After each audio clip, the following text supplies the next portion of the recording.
Friends, MR. Kannada YouTube ಚಾನಲ್ಗೆ ತಮಗೆಲ್ಲರಿಗೂ ಪ್ರೀತಿಯ ಸ್ವಾಗತ. ಇವತ್ತಿನ ಈ ವಿಡಿಯೋದಲ್ಲಿ ನಾನು ನಿಮಗೆ ತಿಳಿಸ್ಕೊಡ್ತಾ ಇದ್ದೀನಿ ಅಂತಂದ್ರೆ ನೋಡಿ, ರೈಲ್ವೆ RRB ಟೆಕ್ನಿಷಿಯನ್ನಲ್ಲಿ ಹೊಸ ಹುದ್ದೆಗಳನ್ನು ಕಾಲ್ಫರ್ ಮಾಡಲಾಗಿದ್ದು, ಇಲ್ಲಿ ಏನಪ್ಪ ಅಂದರೆ 6238 ಹುದ್ದೆಗಳನ್ನು ಕಾಲ್ಫರ್ ಮಾಡಿದ್ದಾರೆ. ಇಲ್ಲಿ ಹುದ್ದೆ ಹೆಸರು ಬಂದ್ಬಿಟ್ಟು ನೋಡಿ, ಟೆಕ್ನಿಷಿಯನ್ ಗ್ರೇಡ್ 1 ಮತ್ತು ಟೆಕ್ನಿಷಿಯನ್ ಗ್ರೇಡ್ 3 ಅಂತ ಹುದ್ದೆಗಳನ್ನು ಕಾಲ್ಫರ್ ಮಾಡಲಾಗಿದ್ದು, ಇಲ್ಲಿ ಮೊದಲಿಗೆ ಏನಪ್ಪ ಅಂದರೆ ನೋಡ್ತಾ ಹೋಗಿ ಇಲ್ಲಿ ಅಪ್ಲೈ ಸ್ಟಾರ್ಟ್ ಆನ್ ಅಂದರೆ ಈ ಒಂದು ಹುದ್ದೆಗೆ ಅಪ್ಲಿಕೇಶನ್ ಹಾಕುವ ದಿನಾಂಕ ನೋಡಿ 28 ಜೂನ್ 2025ರಿಂದ ಹಿಡಿದು ಇಲ್ಲಿ ತೋರಿಸ್ತೀನಿ ನೋಡಿ 7 ಆಗಸ್ಟ್ 2025 ಕೊನೆಯ ದಿನಾಂಕ ಆಗಿರುತ್ತೆ. ಹಾಗೆ ನಿಮಗೆ ಫೀ ಪೇಮೆಂಟನ್ನು ಮಾಡಲು ಕೂಡ ಕೊನೆಯ ದಿನಾಂಕ ಯಾವುದಪ್ಪ ಅಂತಂದರೆ 7 ಆಗಸ್ಟ್ 2025 ಇರುತ್ತೆ. ಇದರ ಒಳಗಾಗಿ ನೀವು ಅಪ್ಲಿಕೇಶನ್ ಫೀಸನ್ನು ಏನಪ್ಪ ಅಂದರೆ ಕಟ್ಟಬೇಕಾಗುತ್ತೆ.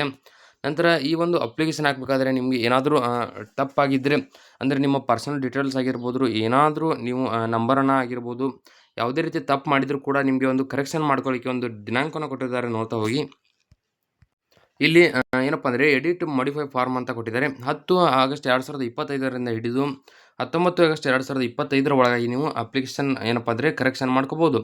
ನಂತರ ಇಲ್ಲಿ CBT ಎಕ್ಸಾಮ್ ಡೇಟ್ ಬಗ್ಗೆ ಆಗಿರ್ಬೋದು, ಎಕ್ಸಾಮ್ ಅಡ್ಮಿಟ್ ಕಾರ್ಡ್ ಬಗ್ಗೆ ಆಗಿರ್ಬೋದು, ಯಾವುದೇ ರೀತಿ ಡೇಟ್ಗಳನ್ನು ಬಿಡುಗಡೆ ಮಾಡಿಲ್ಲ. ಏನಪ್ಪ ಅಂದರೆ ಇದೊಂದು ನೋಟಿಫಿಕೇಶನ್ ಬಂದ ತಕ್ಷಣ ನಿಮಗೆ ಇದೇ ಚಾನಲ್ನಲ್ಲಿ ವಿಡಿಯೋ ಮಾಡಿ ಅಪ್ಲೋಡ್ ಮಾಡ್ತೀನಿ. ಸೊ ಯಾರ್ಯಾರು ಸಬ್ಸ್ಕ್ರೈಬ್ ಆಗಿಲ್ಲ ದಯವಿಟ್ಟು ಸಬ್ಸ್ಕ್ರೈಬ್ ಮಾಡಿ.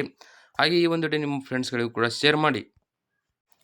ನಂತರ ಇಲ್ಲಿ ಅಪ್ಲಿಕೇಶನ್ ಫೀಸನ್ನು ನೋಡ್ತಾ ಹೋದರೆ ನೋಡಿ, ಜನರಲ್ OBC EWS ಅಭ್ಯರ್ಥಿಗಳಿಗೆ ಏನಪ್ಪ ಅಂದರೆ ಇಲ್ಲಿ ತೋರಿಸ್ತೀನಿ ನೋಡಿ, ಇಲ್ಲಿ ಕಾಣ್ತಾ ಇರ್ಬೋದು ನಿಮಗೆ. ಜನರಲ್ OBC EWS ಅಭ್ಯರ್ಥಿಗಳಿಗೆ 500 ರೂಪಾಯಿ ಇರುತ್ತೆ. SC ST ಅಭ್ಯರ್ಥಿಗಳಿಗೆ 250 ರೂಪಾಯಿ ಇರುತ್ತೆ. ಹಾಗೆ PH ಕ್ಯಾಂಡಿಡೇಟ್ಸ್ ಅಂದರೆ ಏನಪ್ಪ ಅಂಗವಿಕಲ ಅಭ್ಯರ್ಥಿಗಳಿಗೆ 250 ರೂಪಾಯಿ ಇರುತ್ತೆ. ಹಾಗೆ ಆಲ್ ಕ್ಯಾಟಗರಿ ಫಿಮೇಲ್ ಅಂದರೆ ಜನರಲ್ ಆಗಿರ್ಬೋದು, OBC ಆಗಿರ್ಬೋದು, EWS ಆಗಿರ್ಬೋದು, SC ST ಆಗಿರ್ಬೋದು, ಹ್ಯಾಂಡಿಕ್ಯಾಪ್ಡ್ ಅಭ್ಯರ್ಥಿಗಳಾಗಿರ್ಬೋದು, ಯಾವುದೇ ಮಹಿಳೆಯರಿಗೂ ಕೂಡ ಏನಪ್ಪ ಅಂದರೆ ಇಲ್ಲಿ 250 ರೂಪಾಯಿ ಅಪ್ಲಿಕೇಶನ್ ಫೀಸನ್ನು ಇಟ್ಟಿದ್ದಾರೆ. ಕರೆಕ್ಟಾಗಿ ನೋಡಿಕೊಂಡು ಅಪ್ಲಿಕೇಶನ್ ಫೀಸನ್ನು ಮಾಡಿ. ನಂತರ ಇಲ್ಲಿ ಅಪ್ಲಿಕೇಶನ್ ಎಡಿಟ್ ಮಾಡಿಫೈ ಚಾರ್ಜ್ 250 ಅಂತ ನೋಡೋದಾದರೆ ಇಲ್ಲಿ ನಾನು ನಿಮಗೆ ಆಲ್ರೆಡಿ ಏನು ಹೇಳಿದೆಪ್ಪ ಅಂತಂದರೆ 10 ಆಗಸ್ಟ್ 2025ರಿಂದ 19 ಆಗಸ್ಟ್ 2025ರವರೆಗೇನು ಅಪ್ಲಿಕೇಶನ್ ಕರೆಕ್ಷನ್ ಡೇಟನ್ನು ಕೊಟ್ಟಿದ್ದಾರೆ. ಅದನ್ನು ಕರೆಕ್ಷನ್ ಮಾಡ್ಕೊಳ್ಳಿಕ್ಕೆ ನಿಮ್ಗೆ ಏನಪ್ಪ ಅಂದರೆ 250 ರೂಪಾಯಿ ಚಾರ್ಜಿಂಗನ್ನು ಇಟ್ಟಿದ್ದಾರೆ. ಅದನ್ನು ಪೇ ಮಾಡಿ ನೀವು ನಿಮ್ಮ ಒಂದು ಫಾರ್ಮನ್ನು ಕರೆಕ್ಷನ್ ಮಾಡ್ಕೋಬೋದು. ಪೇಮೆಂಟ್ ಮೋಡ್ ಬಂದುಬಿಟ್ಟು ಏನಪ್ಪ ಅಂದರೆ ನೀವು ಈ ಒಂದು ಅಪ್ಲಿಕೇಶನ್ ಫೀಸ್ ಆಗಿರ್ಬೋದು, ಅಪ್ಲಿಕೇಶನ್ ಕರೆಕ್ಷನ್ ಫೀಸ್ ಆಗಿರ್ಬೋದು, ಇದನ್ನು ಏನಪ್ಪ ಅಂದರೆ ಆನ್ಲೈನ್ ಮೂಲಕ ಮಾತ್ರ ಮಾಡಬೇಕಾಗತ್ತೆ. ಇಲ್ಲಿ ಯಾವುದೇ ರೀತಿ ಆಫ್ಲೈನ್ ಪ್ರೊಸೆಸಿಂಗ್ ಕೊಟ್ಟಿಲ್ಲ. ಸೊ ಕರೆಕ್ಟಾಗಿ ನೋಡ್ಕೋಬೋದು. ನಂತರ ಇಲ್ಲಿ ಏನಪ್ಪ ಅಂದರೆ ಏಜ್ ಲಿಮಿಟನ್ನು ನೋಡ್ತಾ ಹೋದರೆ ನೋಡಿ, ಮಿನಿಮಮ್ ಏಜ್ ಏನಪ್ಪ ಅಂದರೆ 18ರಿಂದ ಹಿಡಿದು ಟೆಕ್ನಿಷಿಯನ್ ಗ್ರೇಡ್ 3 ಹುದ್ದೆಗೆ ಅಪ್ಲಿಕೇಶನ್ ಹಾಕುವಂಥ ಅಭ್ಯರ್ಥಿಗಳಿಗೆ 18ರಿಂದ 30 ವರ್ಷದ ಒಳಗೆ ಇರಬೇಕು. ನಂತರ ಮ್ಯಾಕ್ಸಿಮಮ್ ನೋಡ್ತಾ ಹೋಗಿ ಟೆಕ್ನಿಷಿಯನ್ ಗ್ರೇಡ್ 1 ಹುದ್ದೆಗೆ ಅಪ್ಲಿಕೇಶನ್ ಹಾಕಬೇಕಂತ ಅಭ್ಯರ್ಥಿಗಳಿಗೆ 18ರಿಂದ ಹಿಡಿದು 33 ವರ್ಷದ ಒಳಗೆ ಇರತಕ್ಕಂಥ ಅಭ್ಯರ್ಥಿಗಳು ಮಾತ್ರ ಅಪ್ಲಿಕೇಶನನ್ನು ಹಾಕ್ಬೋದು. ಕರೆಕ್ಟಾಗಿ ನೋಡ್ಕೊಳ್ಳಿ. ಸೊ ಇಲ್ಲಿ ಎಜುಕೇಷನಲ್ ಕ್ವಾಲಿಫಿಕೇಷನ್ನ ನೋಡ್ತಾ ಹೋದರೆ ನೋಡಿ, ಮೊದಲಿಗೆ ಏನಪ್ಪ ಅಂದರೆ ಟೆಕ್ನಿಷಿಯನ್ ಗ್ರೇಡ್ 1 ಸಿಗ್ನಲ್ ಹುದ್ದೆಗೆ ಅಪ್ಲಿಕೇಶನ್ ಹಾಕುವಂಥ ಅಭ್ಯರ್ಥಿಗಳಿಗೆ ಬೇಕಾಗಿರುವ ಒಂದು ಎಜುಕೇಷನ್ನ ನೋಡ್ತಾ ಹೋದರೆ ನೋಡಿ, BE ಆಗಿರ್ಬೋದು, BTech ಆಗಿರ್ಬೋದು, ಅಥವಾ ಇಂಜಿನಿಯರಿಂಗ್ ಡಿಪ್ಲೊಮಾ ಅಥವಾ BSc ಇಂಜಿನಿಯರಿಂಗ್ ಡಿಗ್ರಿಯನ್ನು ಮುಗಿಸಿದರೆ ಮಾತ್ರ ಟೆಕ್ನಿಷಿಯನ್ ಗ್ರೇಡ್ 1 ಸಿಗ್ನಲ್ ಹುದ್ದೆಗೆ ನೀವು ಅಪ್ಲಿಕೇಶನನ್ನು ಹಾಕ್ಬೋದು. ಇಲ್ಲಪ್ಪ ಅಂದರೆ ನೋಡ್ತಾ ಹೋಗಿ ಇಲ್ಲಿ ಟೆಕ್ನಿಷಿಯನ್ ಗ್ರೇಡ್ 3 ಹುದ್ದೆಗೆ ಅಪ್ಲಿಕೇಶನ್ ಹಾಕಬೇಕಂತ ಅಭ್ಯರ್ಥಿಗಳಿಗೆ ನೋಡ್ತಾ ಹೋಗೋಣ. ನೋಡಿ, technician grade 3 open line and technician grade 3 workshop and ಇಲ್ಲಿ class 10th with ITI certificate in related trade or pass class 10th with PCM subject.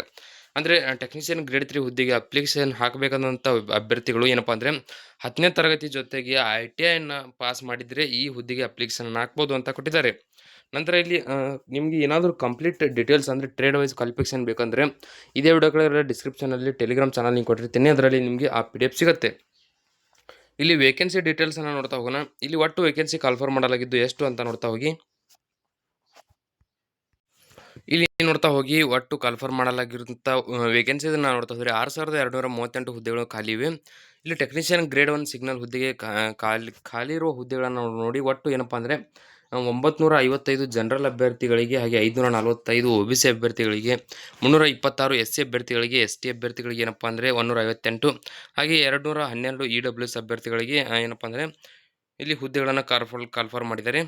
So ಇಲ್ಲಿ ಟೆಕ್ನಿಷಿಯನ್ ಗ್ರೇಡ್ 3 ಅಭ್ಯರ್ಥಿಗಳ ಒಂದು ವೇಕೆನ್ಸಿ ಡೀಟೇಲ್ಸನ್ನು ನೋಡ್ತಾ ಹೋದರೆ 756 ಹುದ್ದೆಗಳು ಜನರಲ್ ಅಭ್ಯರ್ಥಿಗಳಿಗೆ, ಇಲ್ಲಿ ತೋರಿಸ್ತೀನಿ ನೋಡಿ, 756 ಹುದ್ದೆಗಳು ಜನರಲ್ ಅಭ್ಯರ್ಥಿಗಳಿಗೆ, ಹಾಗೆ 445 OBC ಅಭ್ಯರ್ಥಿಗಳಿಗೆ, 281 SC ಅಭ್ಯರ್ಥಿಗಳಿಗೆ, ಹಾಗೆ 160 ST ಅಭ್ಯರ್ಥಿಗಳಿಗೆ ಮತ್ತು 195 EWS ಅಭ್ಯರ್ಥಿಗಳಿಗೆ ಹುದ್ದೆಗಳನ್ನು ಖಾಲಿ ಇಟ್ಟಿದ್ದಾರೆ. ಸೊ ಕರೆಕ್ಟಾಗಿ ನೋಡಿಕೊಂಡು ನೀವು ಅಪ್ಲಿಕೇಶನನ್ನು ಹಾಕಿ ಗ್ರ್ಯಾಂಡ್ ಟೋಟಲ್ ಅಂದರೆ ಇಲ್ಲಿ ಒಟ್ಟು ಟೆಕ್ನಿಷಿಯನ್ ಗ್ರೇಡ್ 1 ಆಗಿರ್ಬೋದು, ಟೆಕ್ನಿಷಿಯನ್ ಗ್ರೇಡ್ 3 ಆಗಿರ್ಬೋದು, ಇವೆಲ್ಲವನ್ನು ಸೇರಿಸಿ ಒಟ್ಟು ಖಾಲಿ ಇರತಕ್ಕಂಥ ಹುದ್ದೆಗಳನ್ನು ನೋಡಿ. ಇಲ್ಲಿ ಏನಪ್ಪ ಅಂದರೆ 2630 ಜನರಲ್ ಅಭ್ಯರ್ಥಿಗಳಿಗೆ, 1425 OBC ಅಭ್ಯರ್ಥಿಗಳಿಗೆ, ಹಾಗೆ 1020 SC ಅಭ್ಯರ್ಥಿಗಳಿಗೆ, ಹಾಗೆ 586 ST ಅಭ್ಯರ್ಥಿಗಳಿಗೆ, 573 EWS ಅಭ್ಯರ್ಥಿಗಳಿಗೆ ಒಟ್ಟು ಏನಪ್ಪ ಅಂದರೆ 6238 ಹುದ್ದೆಗಳನ್ನು ಖಾಲಿ ಮಾಡಿದ್ದಾರೆ. ಸೊ ಇದರ ಕೆಳಗಡೆ ಏನಪ್ಪ ಅಂದರೆ ಇಲ್ಲಿ ಝೋನ್ ವೈಸ್ ವೇಕೆನ್ಸಿ ಡೀಟೇಲ್ಸ್ನ ಕೊಟ್ಟಿದ್ದಾರೆ. ಅದರ ಮುಂದೆ ಯಾವ ಕ್ಯಾಟಗರಿಯವರಿಗೆ ಎಷ್ಟು ಹುದ್ದೆಗಳನ್ನು ಖಾಲಿ ಇಟ್ಟಿದ್ದಾರೆ ಅಂದರೆ ಇಲ್ಲಿ ಸ್ಟೇಟ್ ವೈಸ್ ಒಂದು ಏನಪ್ಪ ಅಂದರೆ ಇಲ್ಲಿ ಅಹಮದಾಬಾದ್ ಆಗಿರ್ಬೋದು, ಅಜ್ಮೀರ್, ಬೆಂಗಳೂರು, ಭೋಪಾಲ್, ಭುವನೇಶ್ವರ್ ಈ ರೀತಿಯಾಗಿ ಏನಪ್ಪ ಅಂದರೆ ವೇಕೆನ್ಸೀಸ್ನ ಹಂಚಿಕೆ ಮಾಡಿದ್ದಾರೆ. ಸೊ ಇದು ಬೇಕಂದರೆ ನೀವು ಏನಪ್ಪ ಅಂದರೆ ಇದೇ ವಿಡಿಯೋ ಕೆಳಗಡೆ ಡಿಸ್ಕ್ರಿಪ್ಷನಲ್ಲಿ ಟೆಲಿಗ್ರಾಮ್ ಚಾನಲಲ್ಲಿ ನಿಮಗೆ ಸಿಗುತ್ತೆ. ಇನ್ನೊಂದು ಸಿಹಿ ಸುದ್ದಿ ಏನಪ್ಪ ಅಂದರೆ ಈ ಅಪ್ಲಿಕೇಶನ್ ಹಾಕಿದಂಥ ಅಭ್ಯರ್ಥಿಗಳಿಗೆ ಇಲ್ಲಿ ಏನಪ್ಪ ಅಂದರೆ ಅಪ್ಲಿಕೇಶನ್ ಫೀಸ್ ರೀಫಂಡ್ ಕೂಡ ಇರುತ್ತೆ. ಸೊ ಅದಕ್ಕಾಗಿ ಏನಪ್ಪ ಅಂದರೆ ನೀವು ಅಪ್ಲಿಕೇಶನ್ ಹಾಕಬೇಕಾದ್ರೆ ನಿಮ್ಮ ಒಂದು ಅಕೌಂಟ್ ನಂಬರ್ ಆಗಿರ್ಬೋದು, ಅಕೌಂಟ್ ಹೋಲ್ಡರ್ ನೇಮ್ ಆಗಿರ್ಬೋದು, IFSC ಕೋಡ್ ಮತ್ತು ಏನಪ್ಪ ಅಂದರೆ ನಿಮ್ಮ ಒಂದು ಮೊಬೈಲ್ ನಂಬರ್ ಕರೆಕ್ಟಾಗಿ ಹಾಕಿ. ಸೊ ಯಾಕಪ್ಪ ಅಂತಂದರೆ ನಿಮ್ಮ ಒಂದು ಅಪ್ಲಿಕೇಶನ್ ಫೀಸ್ ರೀಫಂಡ್ ಆಗುತ್ತೆ. ಯಾವ ಕ್ಯಾಟಗರಿಯವರಿಗೆ ಎಷ್ಟು ಆಗುತ್ತೆ ಅಂತ ನೋಡ್ತಾ ಹೋಗೋಣ. ನೋಡಿ, railway will be refunded general OBC EWS ಅಭ್ಯರ್ಥಿಗಳಿಗೆ ಏನಪ್ಪ ಅಂದರೆ 400 ರೂಪಾಯಿ ಇರುತ್ತೆ. ಹಾಗೆ SC ST ಅಭ್ಯರ್ಥಿಗಳಿಗೆ 250 ರೂಪಾಯಿ ರೀಫಂಡ್ ಆಗುತ್ತೆ. ಸೊ ಏನಪ್ಪ ಅಂದರೆ ಇದು ಯಾವಾಗ ಅಂತಂದರೆ ನೀವು ಏನು CBT ಎಕ್ಸಾಮನ್ನು ಬರ್ತೀರಾ ಆವಾಗ ಒಂದು ಏನಪ್ಪ ಅಂದರೆ ನಿಮ್ಮ ಬ್ಯಾಂಕ್ ಖಾತೆಗೆ ನಿಮ್ಮ ಒಂದು ಎಕ್ಸಾಮ್ ಫೀಸ್ ಏನಪ್ಪ ಅಂದರೆ ರೀಫಂಡ್ ಆಗುತ್ತೆ. ಇಲ್ಲಿ ಮೊದಲಿಗೆ ಏನಪ್ಪ ಅಂದರೆ ತಿಂಗಳ ವೇತನವನ್ನು ನೋಡ್ತಾ ಹೋದರೆ ಟೆಕ್ನಿಷಿಯನ್ ಗ್ರೇಡ್ 3 ಹುದ್ದೆಗೆ ಆಯ್ಕೆಯಾದಂಥ ಅಭ್ಯರ್ಥಿಗಳಿಗೆ 19,900 ರೂಪಾಯಿಂದ ಹಿಡಿದು 63,200 ರೂಪಾಯಿವರೆಗೆ ಏನಪ್ಪ ಅಂದರೆ ವೇತನ ಇರುತ್ತೆ. ಹಾಗೆ ಇಲ್ಲಿ ಟೆಕ್ನಿಷಿಯನ್ ಗ್ರೇಡ್ 1 ಹುದ್ದೆಗೆ ಅಪ್ಲಿಕೇಶನ್ ಹಾಕಿದಂಥ ಅಭ್ಯರ್ಥಿಗಳಿಗೆ ನೋಡಿ, ಈ ಆಯ್ಕೆಯಾದಂಥ ಅಭ್ಯರ್ಥಿಗಳಿಗೆ 29,200 ರೂಪಾಯಿಂದ ಹಿಡಿದು 92,300 ರೂಪಾಯಿವರೆಗೆ ತಿಂಗಳ ವೇತನ ಇರುತ್ತೆ. ಈ ಹುದ್ದೆಗೆ ಯಾವ ರೀತಿ ಆಯ್ಕೆ ಮಾಡಿಕೊಳ್ಳಲಾಗುತ್ತದೆ ಅಂತ ನೋಡ್ತಾ ಹೋಗೋಣ. ನೋಡಿ, ಮೊದಲಿಗೆ CBT ಎಕ್ಸಾಮ್ ಇರುತ್ತೆ. CBT ಎಕ್ಸಾಮ್ನಲ್ಲಿ ಪಾಸಾದಂಥ ಅಭ್ಯರ್ಥಿಗಳಿಗೆ ಡಾಕ್ಯುಮೆಂಟ್ ವೆರಿಫಿಕೇಷನ್ ಮತ್ತು ಮೆಡಿಕಲ್ ಎಕ್ಸಾಮನ್ನು ನಡೆಸಿ ಈ ಹುದ್ದೆಗೆ ಆಯ್ಕೆ ಮಾಡಿಕೊಳ್ಳಲಾಗುತ್ತದೆ. ಸೊ ಇನ್ನು ಯಾರ್ಯಾರು ಈ ಒಂದು ಅಪ್ಲಿಕೇಶನನ್ನು ಹಾಕಿಲ್ಲ ದಯವಿಟ್ಟು ಹಾಕಿ. ಈ ಒಂದು ಅಪ್ಲಿಕೇಶನ್ಗೆ ಹಾಕುವ ಲಿಂಕ್ ಬೇಕಂದರೆ ಇದೇ ವಿಡಿಯೋ ಕೆಳಗಡೆ ಡಿಸ್ಕ್ರಿಪ್ಷನಲ್ಲಿ ನಿಮಗೆ ಸಿಗುತ್ತೆ. ಅದರ ಮೇಲೆ ಕ್ಲಿಕ್ ಮಾಡಿ ಡೈರೆಕ್ಟಾಗಿ ಅಪ್ಲಿಕೇಶನನ್ನು ಹಾಕಿ. ಹಾಗೆ ಈ ವಿಡಿಯೋದಲ್ಲಿ ಇಷ್ಟೇ ಇರುತ್ತೆ. ವಿಡಿಯೋದಲ್ಲಿ ನಿಮ್ಗೆ ಏನಾದರೂ ಡೌಟ್ ಇದ್ದರೆ ಕಮೆಂಟ್ ಮಾಡಿ ಮತ್ತು ನೀವಿನ್ನು ನಮ್ಮ ಚಾನಲ್ಗೆ ಸಬ್ಸ್ಕ್ರೈಬ್ ಆಗಿಲ್ಲ ಅಂದರೆ ಸಬ್ಸ್ಕ್ರೈಬ್ ಆಗಿ ಪಕ್ಕದಲ್ಲಿರುವಂಥ ಬೆಲ್ಲೈಕನ್ ಕ್ಲಿಕ್ ಮಾಡಿ ಆಲ್ ಅಂತ ಸೆಲೆಕ್ಟ್ ಮಾಡಿ. ಯಾಕಂದರೆ ಮುಂದೆ ನಾವು ಯಾವುದೇ ವಿಡಿಯೋ ಬಿಟ್ಟರೆ ನಿಮಗೆ ತಟ್ಟಂತ ನೋಟಿಫಿಕೇಶನ್ ಬರುತ್ತೆ. ಹಾಗೆ ಇಲ್ಲಿ ಕೆಳಗಡೆ ಕೊಟ್ಟಿರ್ತಕ್ಕಂಥ ಏನಪ್ಪ ಅಂದರೆ ಒಂದು ಟೆಲಿಗ್ರಾಮ್ ಚಾನಲ್ ಆಗಿರ್ಬೋದು, ಇನ್ಸ್ಟಾಗ್ರಾಮ್ ಅಕೌಂಟ್ ಆಗಿರ್ಬೋದು, ವಾಟ್ಸಪ್ ಚಾನಲ್ ಆಗಿರ್ಬೋದು, ಎಲ್ಲವೂ ಕೂಡ ಜಾಯ್ನ್ ಆಗಿ ಅದರಲ್ಲೂ ಕೂಡ ನಿಮಗೆ ಸಂಪೂರ್ಣ ಮಾಹಿತಿ ಸಿಗುತ್ತೆ.